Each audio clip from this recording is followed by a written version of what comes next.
right now, former NFL defensive back. Eric, thank you so much for joining us. Really appreciate it. Yeah, thanks for having me on. No problem. Let me get you to put yourself in the 49er position. They're sitting with the number 3 seed right now. Minnesota's right there at 2. It would mean a home second-round game. Like, how important is that for the Niners to get to 2? How much emphasis you think they're putting on that these last 2 weeks? I think it's ideal, right? Like, just for travel plans. You know, and some of these games are kind of weird in the playoffs where you could play on the Sunday, then you might have to play on the Saturday the next week. And if you have to travel, that takes a week out of your preparation. So ideally, you would like to have that 2 seed so you are a little bit more guaranteed that second-round home game if you, in fact, win that wild card round. But ultimately, you want to be in the comfort of your home and your facility doing everything you have to do to prepare for this next game. So I would say that it's not a huge deal because the 49ers have shown that they can travel and beat anyone in the playoffs. But ideally, you would like to be at home. Eric, there is a story written by Matt Barrows kind of taking people inside the locker room, specifically at halftime. And obviously, you've been in these locker rooms. The story centered around a reporter being a fly on the wall and kind of not breaking, but giving a glimpse into what the sanctity of the locker room is like. If you were at halftime of a football game and you saw a reporter standing on the wall, what would be your reaction?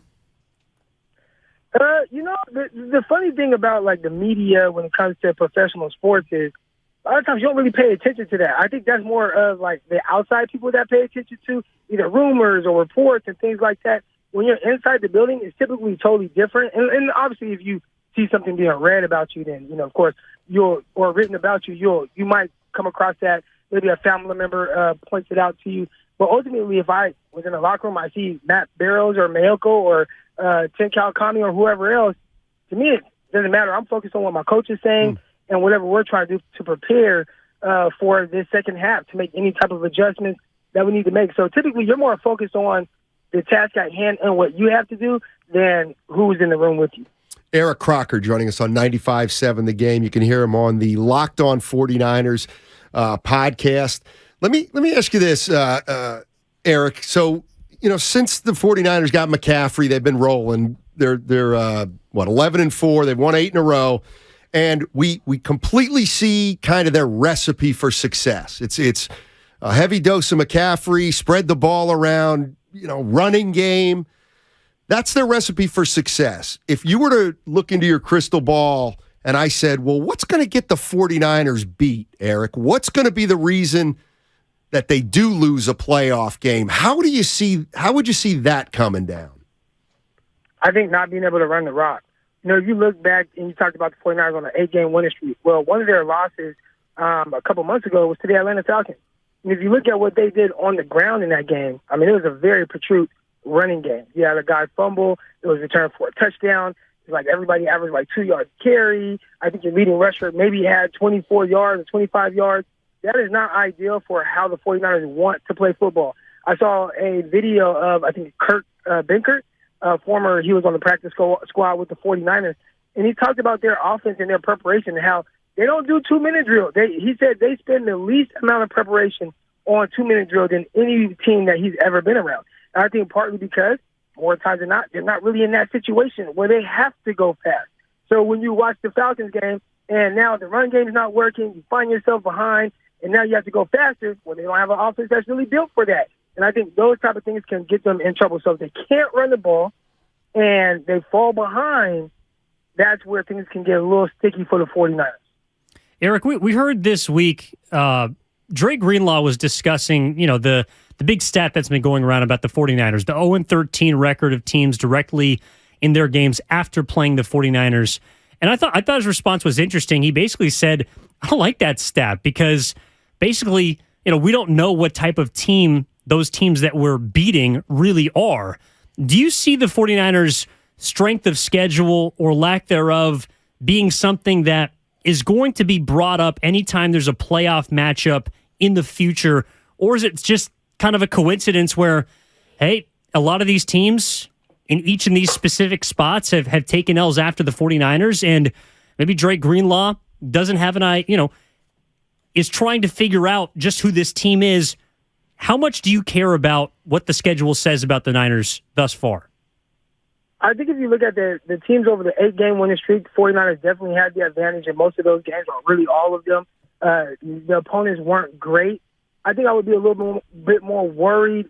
Let's say if I was a huge fan and I'm like, oh, man, they haven't really beat anybody. But I would look at how they're beating these teams. It's not like these games are really close. First of all, NFL is tough in general, just to win every week and to win 8 straight games. That's difficult in the NFL. We just watched a couple weeks ago the Dallas Cowboys lose to the Jacksonville Jaguars, who they're kind of getting hot right now. So maybe that's something to it. But teams can slip to these teams. The 49ers, they're not only not slipping to these teams and losing, they are beating these teams handily. Like, they are pounding these teams. They pounded a team, the Miami Dolphins. They pounded the Tampa Bay Buccaneers. They pounded the Washington Commanders in the second half. So maybe if those games are really tight and they're just winning by the skin of their teeth and you're saying, man, these teams aren't even good, then, I give you that. But they are really kind of imposing their will on these opponents to where I look at it like I think it's just a team that's hitting a stride at the right time. They have a lot of weapons. They're fairly healthy. And they're only getting healthier, getting guys back like Javon Kinlaw, now Deebo Samuel, and everyone else. So I think they're kind of building that continuity at the right time to where I don't think it really matters who they play. It is kind of interesting because obviously this weekend they get the Las Vegas Raiders, and look, the Raiders got a lot more going on in their locker room than the 49ers do, and it all kind of surrounds the quarterback in Derek Carr.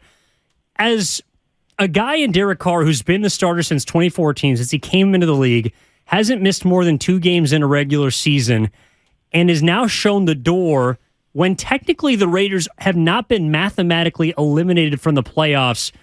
Would you view that as a slap in the face, or kind of just why would you treat a guy who's been your franchise quarterback for the better part of a decade like that? Do you see how the Raiders are treating Derek Carr, or how they've kind of just excused him, whether it be due to being a distraction or not? Is that a slight? Yeah, I think that's a very different situation, especially for someone who has built up so much equity in that organization. I mean, this is a guy who for years now said, I will not play for another team in the NFL. I am a Raider for life, and if I'm not going to be a Raider, I will retire. And then you go ahead and at the end of the year, when you still are mathematically in it, you need some things to go your way, but you just not only bench him, but kind of excuse him from the team. I would assume that a lot of the players feel some type of way about that in the locker room. I mean, you heard even with the 49ers trading for Trey Lance and going from him to, Jimmy Garoppolo, that whole situation, and how guys, it's like, hey, Jimmy was their guy. And I'm pretty sure a lot of guys felt a certain way about it in the locker room. Then you have to go out there and prove that you can win with the young guy. You've seen Brock Purdy do it. But ultimately, guys do have certain guys back. And to bench a guy like Derek Carr, who's been a stalwart in that organization, it's a little weird. And I'd say that the blame will likely go to Josh McDaniels, the head coach. And the team might, you're going to go out there and try to play your best, but, man, I could see guys maybe not being all the way into it like they would otherwise. Yeah, I'm kind of with you, Eric. I appreciate that answer, because it's gonna be a challenge for them to come out and play with their hair on fire, kind of, if you're a Raider. But we'll see what happens, man. Hey, they might come out and play hard, but once they get punched in the mouth, they'll probably hold it a lot faster without Derek Carr, as opposed to having them out there with them. I think that's a fair statement. True. Hey, yeah. Eric, Happy New Year to you. Thank you so much for joining us, and we'll listen to you on the Locked On 49ers podcast. All right. Happy holidays, guys.